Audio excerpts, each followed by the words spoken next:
When you hear the words atomic bomb, what's the first thing that comes to mind? Is it World War II or the Cold War? What about the Nevada test site where the United States conducted 1,000 nuclear tests between 1951 and 1992? Well, if you are someone who lives or has lived near the test site, your first thought might be, I'm too young to get cancer. But did you know that different kinds of cancer can come from being exposed to radiation? And some of the most common ones include thyroid cancer, leukemia, breast cancer, and lung cancer. So let's take a closer look at how these atomic tests may have affected you and your family. But first, a quick message from today's video sponsor. When nuclear bombs exploded at the Nevada test site, they released harmful radioactive materials into the air. This radioactive fallout spread across the country, blown by the wind. And people who lived downwind from the test site, known as downwinders, were particularly affected by this fallout. Many downwinders were exposed to dangerous levels of radiation without even knowing it,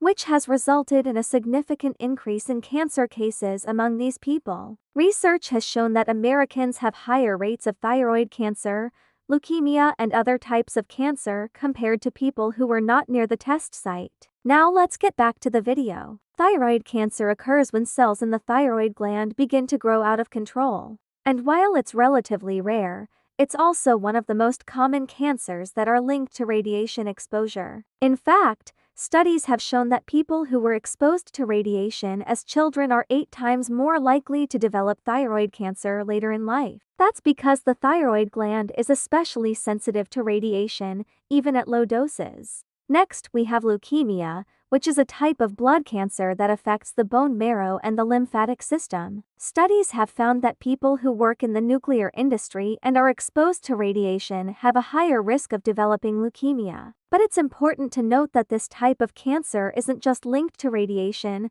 but also to other things like smoking and genetics. Then there's breast cancer, which is the most common cancer in women. While there's no direct link between radiation exposure and breast cancer, women who have been exposed to radiation have a higher chance of developing the disease. For example, women who underwent radiation therapy for other types of cancer are at a higher risk of developing breast cancer. Finally, lung cancer is another type of cancer that's closely linked to radiation exposure. If you've ever worked in a uranium mine or smelter, you've probably inhaled radioactive particles like radon gas. And over time, this exposure can lead to lung cancer. In fact, studies have found that miners who work in these environments have a much higher risk of developing lung cancer than the general population. So there you have it, a quick look at the potential health effects of atomic testing and the risks of cancer that may have affected you or your family. If you want to learn more about your personal risk factors for cancer,